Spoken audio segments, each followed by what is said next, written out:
Wiggy? Wiggy? Widge? W-I-G-G-E. Matthias, if you're watching this, I apologize. Wiggy, wiggy.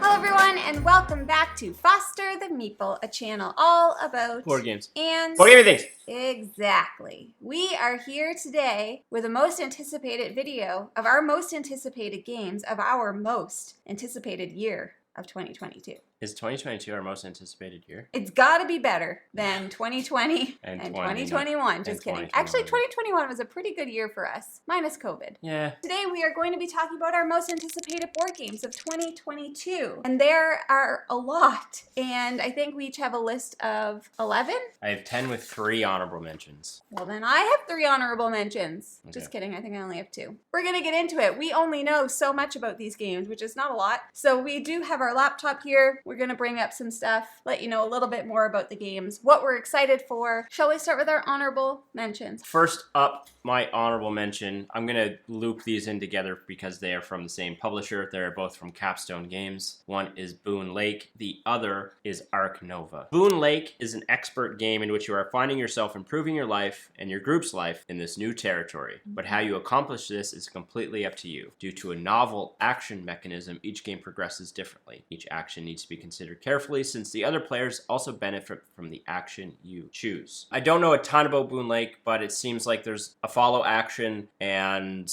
a survival element. It looks like you're in a new territory and you need your, people to live and blah, blah, blah, blah, blah. There's a specific reason why I'm mentioning both of these, which I'll get to in a second. Ark Nova, again, from Capstone. In Ark Nova, you will plan and design a modern, scientifically managed zoo with the ultimate goal of owning the most successful zoological establishment. You will build enclosures, accommodate animals, and support conservation projects all over the world. Specialists and unique buildings will help you in achieving this goal. What I know about Ark Nova is a lot of people are comparing it similarly to Terraforming Mars. Oh. Same mechanics. But cuter, better theme, whatever you want to Nicer call it. art. But I mentioned these specifically because I know that Kyle's interested in them, and with our prior announcement, I wanted to at least quickly mention them. I do think Jamie is interested in Ark Nova from a theme perspective, but I don't know if it'll land with her mechanically because I don't think you love Terraforming Mars. No. My third honorable mention is the Ra reprint. 25th Century Games is reprinting Ra, and I don't know a ton about Ra, but I do know I want to play it because part of my New Year resolutions was playing some games that are mechanics that I'm not necessarily would gravitate towards, and I believe this has some negotiation elements in it. I want to give Ra a try. It's out of print. They're reprinting it. What a better time to dive in on it. What a time to be alive. Not negotiation, sorry, auction. Auction bidding. Yeah. My 2 games that are on my honorable mention list. Number 1 is Meeples and Monsters from AEG, which I did get to play at PAX, and this is just a super fun kind of worker placement game that is also cute, and there's these little meeples that you're placing on different spots to gain different actions, to do different things, to fight monsters, get points, yada, yada, yada. I generally love AEG games, so I already know I like it because I've played it, but I'm very excited for that one. Yep. And then my other one, and this would be higher up on my list, except it is a campaign game, and we are already overwhelmed with campaign games a little bit. You don't want to see my list, though. I know, and that's one of the reasons. So that is Artisans of Splendent Vale, and this is from Renegade Games, and this was on Kickstarter this past year. I did not back it. I wanted to, but I didn't because it will be coming to retail. So if I want to get it, I'll just get the retail copy. And basically, this is a campaign game where you are a bunch of artisans going on an adventure through this magical land, honing your craft. So one of them might be I actually don't know any of this, but one of them might be a baker, and one might be an artist, and I'm making these things up, but I think that those are what... Are bakers not artists? They are. It is a co-op adventure game, and I'm excited for it. So maybe it's something that we will... if you know us, we'll probably end up getting it because it is so pretty, and the box is very pink, and I want it. So those are my 2 honorable mentions. Jeffrey, what is your number? I guess mine aren't in order. Mine are in no ranking list, Mine whatever. neither. They're just listed. Me neither. First up is Aeon Trespass Odyssey, and that is published by Into the Unknown and designed by Marvin Welnicki. I just found out about this game about 3 days ago. and it is, from what I can gather, Kingdom Death Monster, but with a Greek kind of theme thrown on top of it. And I missed out on Kingdom Death Monster. I can't find a copy of Kingdom Death Monster. I don't know if I owned it, if I'd even play Kingdom Death Monster, but this game is me. It's got, you know, a base component where you have a base that you're building up and protecting. Massive, massive survival-esque game. I mean, beautiful miniatures. Like, I mean, it's everything I like in a game. The one reason why this is on my list and that I might back it, I haven't decided yet, but it's closing soon, is that it's not going retail, and I don't want to be in another situation.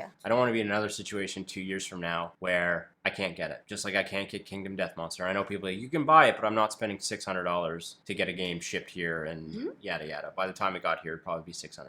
Yep. I don't want to miss out on this. So it's expensive. I just don't know where I land with it. It is a very heavy game. 4.36 out of 5. Yeah, similar Yeesh. again to Kingdom Death Monster. Yeesh. This has a high probability of being a thing that I just have, and I have to take that into consideration. Do you know what I mean? Like, Yep, I do. where it just sits there and I'm like, look at that beautiful Like piece Twilight of thing. Imperium. Yeah, anyway. The first one that I'm going to talk about is Rolling Heights, another one from AEG. I love the difference between our choices. And John D. Clare. I love John D. Clare as a designer. So this game has a very interesting mechanic where instead of rolling dice, you are rolling meeples. And if the meeple ends up standing up, then he is a good worker and you could use him. But if he fell over, then he's a real dummy and he can't help you at all. Wouldn't they always fall over? Oh, sometimes they'll land up on their feet. They must have something in them to... That's crazy to I've me. never tried to roll meeples before, so I really don't know. But basically, you're building up a city, and you're rolling your workers, and like I said, if it stands up, then that's a worker that you can use towards building your city. There's hair on my nose. It is a push-your-luck game, much like a lot of John D. Clare's games are, like Cubitos, where you can then decide to re-roll your meeples. But, you know, then maybe they all fall over. I don't know what happens, but I'm very excited for I'm this. interested in that. Yeah, I want to see that happen. It sounds pretty unique, and I'm pretty jazzed about it. We didn't get a chance to play that at No, PAX. I really wanted to. We didn't get to.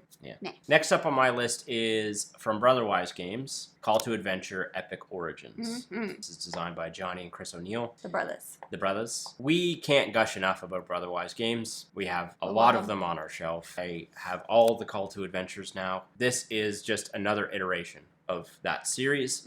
However, I believe at the end of this, when you curate, so in Call to Adventure, you're basically curating an adventurer and building out a story and destinies and what have you. But at the end of this, you can then use the character in D&D after you've played this game, which I think is super cool. I've already backed this. I'm super excited to get it. I just got Stormlight Archive Call to Adventure for Christmas, and I'm really excited to play that. My next one is Wonderland's War, and this is from Skybound Games. And once again, I missed this on the Kickstarter, assuming it's going to come retail or that I'm going to be able to buy it after the Kickstarter ships or whatever. Don't know. This is obviously an Alice in Wonderland themed game, which is a theme that I do so love very, very much.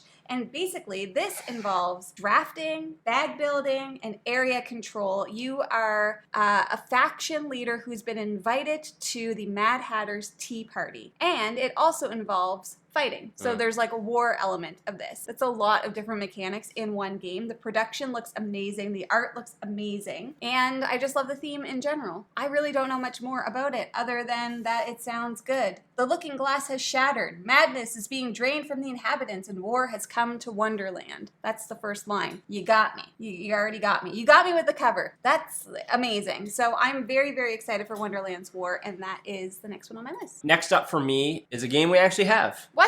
I know From what it is. Plaid Hat Games, that is Familiar Tales. We've talked about this game already. Familiar Tales is a very cute fantasy-themed adventure game. Campaign game, storybook game that we have. You will see content about this game soon. We're very excited to play it. Jamie got to see a little bit of it at PAX. Oh, yeah. And she's very excited. She probably should be the one talking about this. It's my new favorite game. More so than me. I didn't put it on my list because I knew it was on I'm Jeff's also list. very excited to play it. I'm currently painting the miniatures, and then once that is done, we will play it and then get some content up. I should mention it's from Jerry Hawthorne, and Jerry's a beautiful human being, and we're super excited to show it to you. And just for a little bit more, this is Imagine a Disney princess story.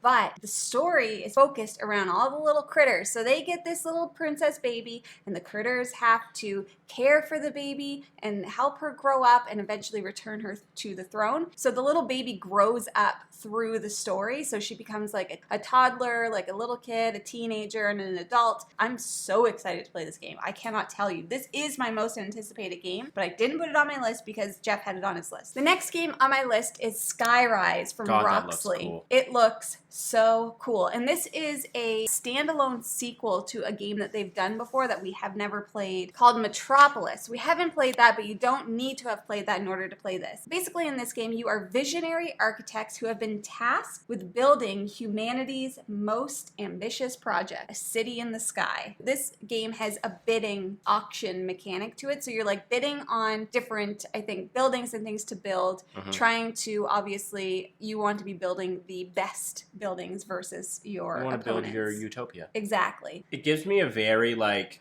not steampunk, but like a very Futuristic? Bioshock type art style with that, like, you know, steampunky industrial vision of the future, still rooted in like 50s kind of style. Yeah, like if you look at the characters on the front, they've got like their top hats and their gowns and their canes and stuff like that. And the art looks amazing, and it's Roxley, so the production is going to be amazing. You already know that because everything that they do production-wise is... Jamie just showed this to me today, and I was like, yeah, I'm very excited for that one. My next game is Mythwind, and that's from Ohm Games. OOMM Games. I'm sorry if I'm pronouncing that incorrectly. Canadian publisher, which is super cool. Brendan McCaskill and Nathan Liege. Mythwind is a massive sandbox exploration game that, as soon as I saw it, I knew I was going to back it, and I have backed it, and I'm super excited to get it. Again, add it to the campaign game docket. One thing I want to say about all of that is I know we will play these games. It may take a while, but we will play them. We will play all of our games. But Mythwind is everything I want in a board game. Big fantasy, beautiful art, exploration game with multiple paths, multiple chosen paths on what you can do and where you go, and the game is your oyster. You get to kind of make your own experience. You know, that big box experience. Big box, bigger heart. My next one is called Unconscious Mind, and this is from Fantasia Games, and this is such a unique theme. So it's set,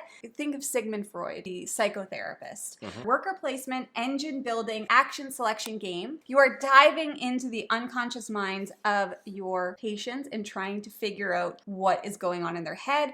I have a degree in psychology, so I find this to be very, very interesting. The box art is stunning. Like, I have never played a game with this theme. And Johnny Pack, he does Merchant's Cove. Right. It's set in 1902. It's got that old-timey feel, cool. And I just think this looks really neat. And I have not heard anybody talk about this, like, at all. So I don't know if it's not been super hyped up yet. It even has a solo variant. So I'm quite excited for Unconscious Mind. Next up on my list is from Awaken Realms, ISS Vanguard. It's on every list. We've talked about this game a million times. Designed by multiple people at Awaken Realms. There's like 4 or 5 different designers. ISS Vanguard is a space-themed campaign game where you're going to planets and you're trying to collect resources and fight things, and you're basically manipulating a ship, and you control different sectors of this ship, and you have to do certain things on planets and move around and stuff. Yeah, it's like Jeff in a box. It's me in a box. I've already backed this. Might be my most anticipated game because, again, this is a game I've had on my radar for... since like the beginning of this year. Let's see. Campaign game, check. Space game, check. Awaken Realms, check. Miniatures, check.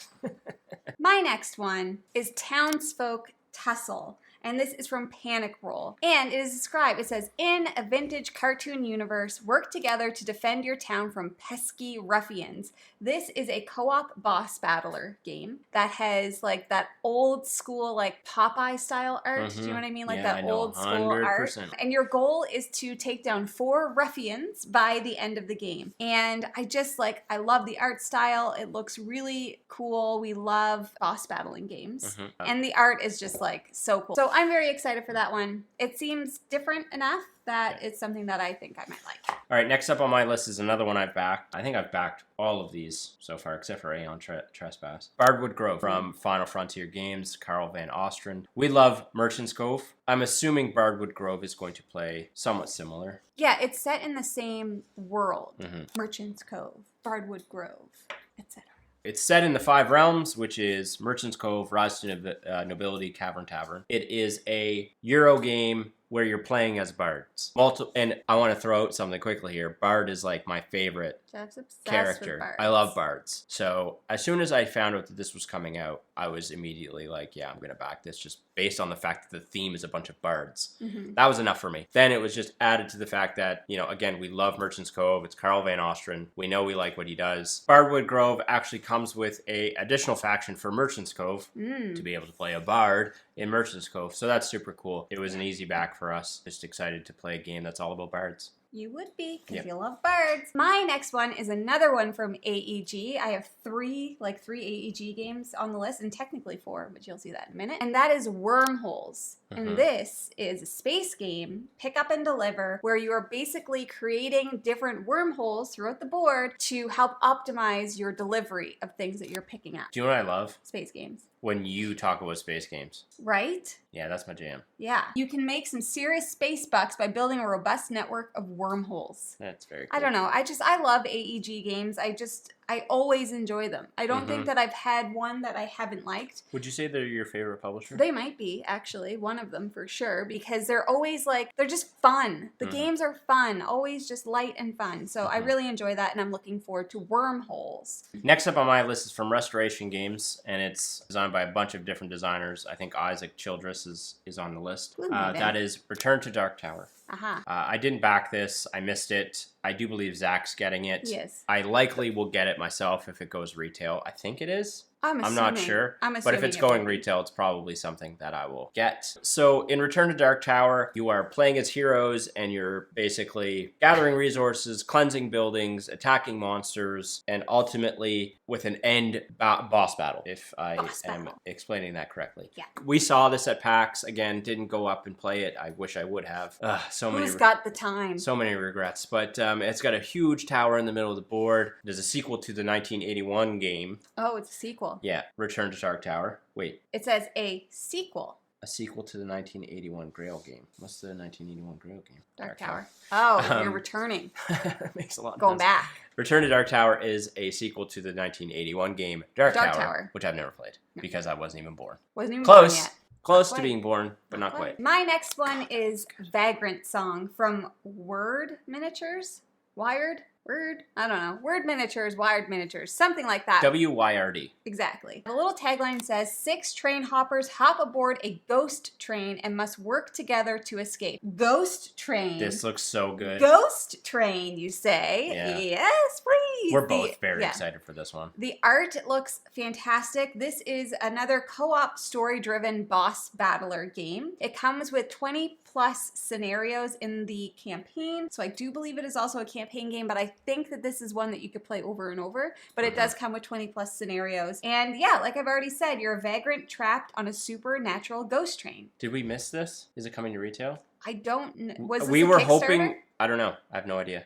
I'll do whatever I need to do to get this game. We had hoped this would be at PAX. It was not. It was not. It's been at all the other cons. But anyways, I'm very, very excited. The theme alone has me jazzed up. The art is amazing. And I can't wait to play this game. Next up on my list is actually a game we prototyped at PAX. Off the cuff. It had nothing to do with PAX officially. Bob brought it out multiple times over the course of the weekend, and that is Green Team Wins. Green Team Wins is being developed by 25th Century Games and is coming out sometime next year. Green Team Wins is a party game wherein, very simplistically, you are on the orange team or the green team. And if you're on the orange team, you will not score points. No. If you are on the green team, you will score points. Yes. Words will be pulled out, and if the majority of the group picks the similar thing, so it might be like bananas or oranges, for example. And if the majority of people pick bananas and you are on the green team, you will get a point. 2 points. If you're on the orange team, you get to flip to the green team and get 1 point.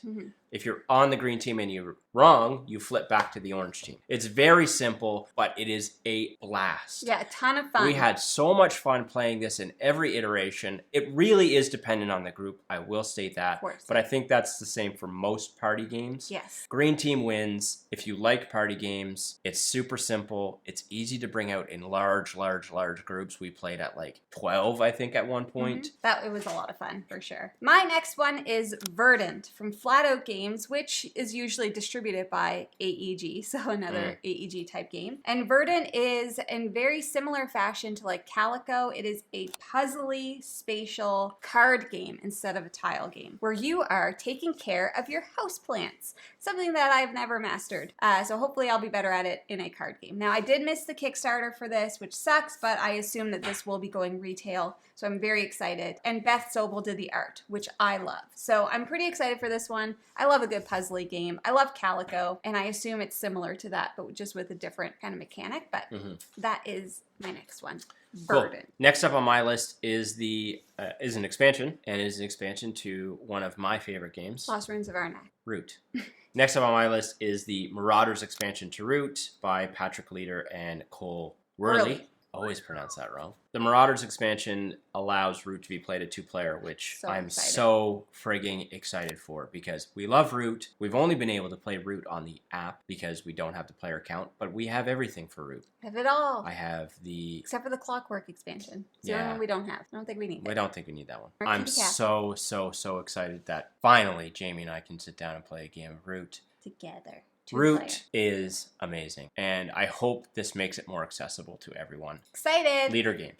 My number, well, we're not numbering these, but this is my 9th one, and that is another one that I missed the Kickstarter, but I know it's going retail, I think, and that is Flamecraft from Cardboard Alchemy in Listen. This is a game man, what a screw up that was. Little tiny artisan dragons who do things like bake. And basically, in this game, you're playing the role of flame keepers, and you're gathering items and placing dragons and casting enchantments to enhance the little shops in the town. I don't know why we didn't back that. Some of the dragons make cupcakes. I don't know. I do not understand why that was not backed. It was during our no-buy ban. So I think that was probably the main reason. I almost broke the no-buy ban, and I kind of wish that I had for this, because we did end up breaking it anyway for many other things. Yep. This game just looks adorable. It's so up my alley, the theme, everything about it. I'm very excited to hopefully be able to get a copy of this one. Flamecraft. Yeah, I really hope we can too. Last up on my list is an AEG game.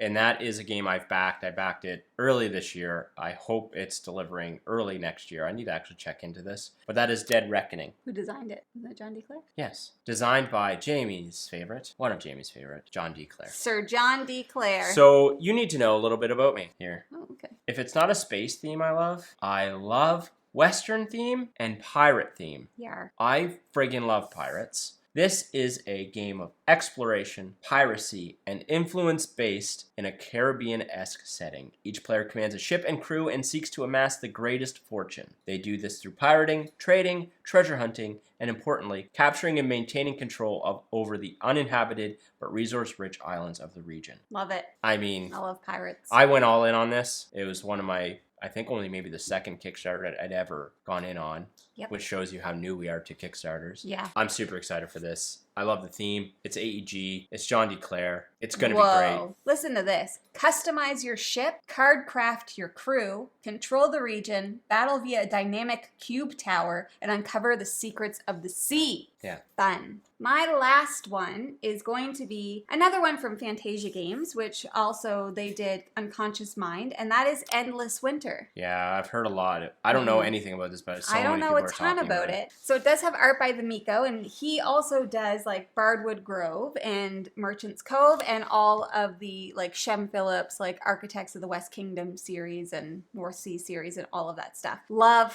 his art style. So this is a Euro style game that has worker placement, deck building, and tile placement, and essentially what you're doing is you're developing your tribes. So that's all that I know about it. I know that it's been pretty hyped up. The art is pretty much what has drawn me into this. I like a good Euro game in terms of like, you know, trying to collect all the points points and different ways to collect your points and stuff like that. So I do think that I am very excited. Like Castles of Burgundy. Exactly. Where it's like just like points. But with better art. Yeah. Doesn't take much. There's some really good games coming out next year. Yeah. Oh, that's it. We're all done. I'm very excited for, 2 reasons. One, the games that are coming out I'm super into. Super into. And 2, a lot of them we've already got lined up, which is nice. On your list, for sure. Yeah, I think we need to do some research on some of these other ones. Because I think, I'm kind of the mindset, I'm wondering your opinion on this. Like, outside of like Kickstarter stuff, I don't think I want to buy any more like retail-esque games. Unless the Kickstarters go retail. What do you mean? I just think we have enough. Like, I don't think we need to go back and buy a bunch of games. Like older games? Yeah. Yeah, we'll see. We'll see how that goes. But I mean, like, we don't need to go buy, like, I don't know, like Hero Quest. Right. Do you know what I mean? Like, games that we're, like, at a store and it's like, oh, we've heard about this one, other than Cascadia. Yes. I have a shopping problem, though, so I don't know how well I will be able to adhere to that. So we'll see. Those are our most anticipated board games of 2022. I would love to know, and I'm sure Jeff would too, what some of your most anticipated games are. Please put them down below so we can add to our list, even though we shouldn't, but we will, or at least I will. If you are interested in buying games, like for when many of these come out retail, you should start by looking at your friendly local gaming store. And for us here in Halifax, that is Boardroom Game Cafe. Heck yeah, it is. That's all we have for you guys today. So thank you so much for watching. If you like what you see, please subscribe. We hope to see you again soon. And now we say goodbye. Goodbye. Later days. Where did I get that from? Don't know. Raw is designed by Rainer Knizia. Is it Rainer or Reiner? Reiner. Raw is designed by Rainer Knizia.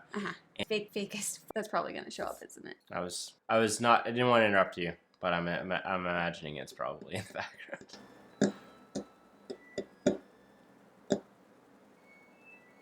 Like, why is it going to go for so long?